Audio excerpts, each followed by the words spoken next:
Hey up lads and lasses, Damphyre here, back again with some more Infinite Lagrange.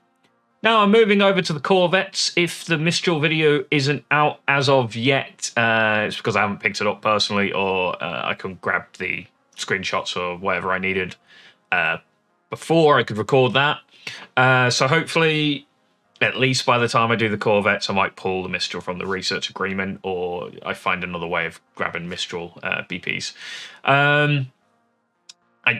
I've got to get it eventually, right? It's been out for a few servers now, and I've been that unlucky, and I've been throwing research agreement after research agreement. So yeah, I'll probably get that next one. I'm feeling lucky. Right. So let's go on with the Corvettes. I'll bring the Mistral video as I've got it. Obviously, out of the Corvettes, I'm also missing the Levy 9, which is another fantastic core. I'm missing like some of the key damage dealers or anti-air for both the fighters and Corvettes, which is a little bit unfortunate to say the least. But I do what I can with what I've got. So I'll start off with the Void Elfin. I do get asked questions on this one quite a fair bit, and it isn't the only one running in my fleet. I know it looks like that currently. It's just the rest all got blown up recently. Actually, literally in the last half an hour of me recording this. Yeah, be careful what you do with strikes. Just don't leave them unattended. It wasn't a great idea. It was fun though. So anyway, the Void Elfin. It's, in my opinion, one of the better Corvettes, and it's not due to the fact that it's got damage output like at all. It's very similar to how we use the SE002 or the Balancer Anderson. We use it as a screen. Again, what I mean by that is it goes out in front of all your Corvettes. It gets targeted first, and it takes the first few hits. Instead of, say, your T-800s or your cellular defenders taking those hits. And the reason that we like the Void Elfin for that is because it has a pretty decent amount of dodge rate. It's got decent HP. So yeah.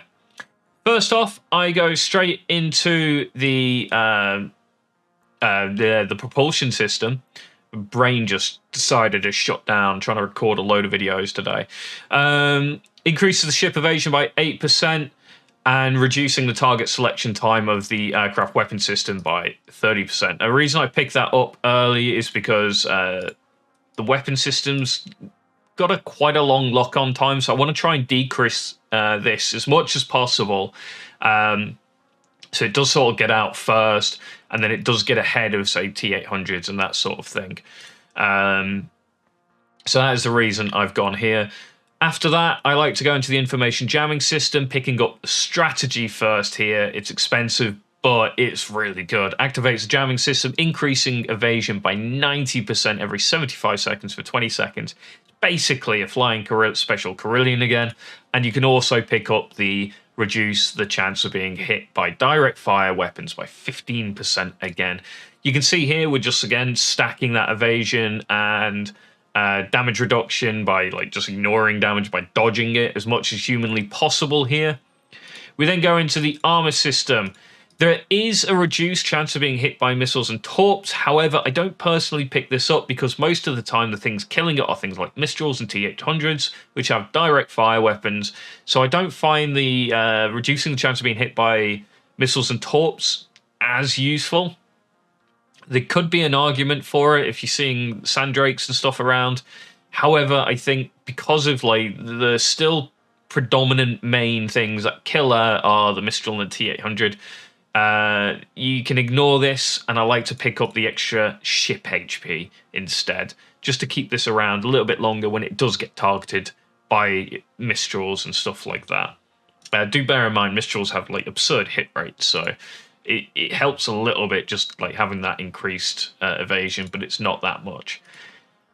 After that is when I start going into its weapon system. It hasn't got the best weapon systems. You can drop it and just ignore everything else after you've done the propulsion, the information jamming system, and the armor system. However, it has got some damage potential. So I like to go into the weapon systems personally here. However, you're completely fine to completely ignore these as well.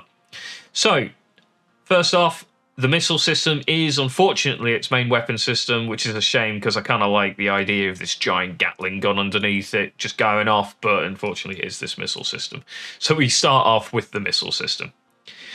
Hit rate, pretty much a given on any ship. I'd recommend picking this up as soon as you can, going into double cooldown, and you can go into double damage. You can go into double damage, or you can go into the crit chance with a single damage, or double damage with the crit chance and crit damage to finish off, which is what I will be doing. I'll be going into double damage here and one of the crit chance and damage modules, mostly due to the fact that the system's not too bad. You've got 120 damage per hit, so you know that 10% buff, 20% buff is actually not too bad here on that damage per hit, and it's just a bit more consistent than hoping to rely on the crits hitting for that extra 50% damage. After that, rapid fire battery system. It has got the capability to hit air, with the anti-aircraft counterattack, and I do actually recommend picking it up, although, again, like I said, if you're not going into the weapon systems at all, just ignore this and the missile system anyway. In the case you are doing that, double hit rate and double cooldown is what you want to go for here. The damage per hit isn't too bad if you get the damage buff for the 10% for 6.5 damage per hit, but I find reducing that cooldown is quite nice. You get this down to like a 3 second or somewhere around there, and it does reasonably well. It's not, you know, some kind of crazy anti-air system, and I have no idea what that's doing up there. So yeah, cooldown is probably the best way to go on that last system. So, generally, again, after the propulsion armor and information system, you can ignore it. However, I like having, you know, the cool looking ships when they're maxed out, and that's kind of why I'm going into the weapon systems and stuff here instead. But yeah, optimally you probably ignore them. Maybe if you've got, you know, abundance of tech points, you just max everything anyway, so there you go. So yeah, not completely useful, actually quite a useful ship, again in that screen position, keeping the rest of your fighters alive for a bit longer, allowing them to get more damage out. So technically, its damage output's actually quite high if you consider that it's tanking for the rest of your damage output. So, thank you guys for watching. Don't forget to like, comment, and subscribe. And I'll catch you next time.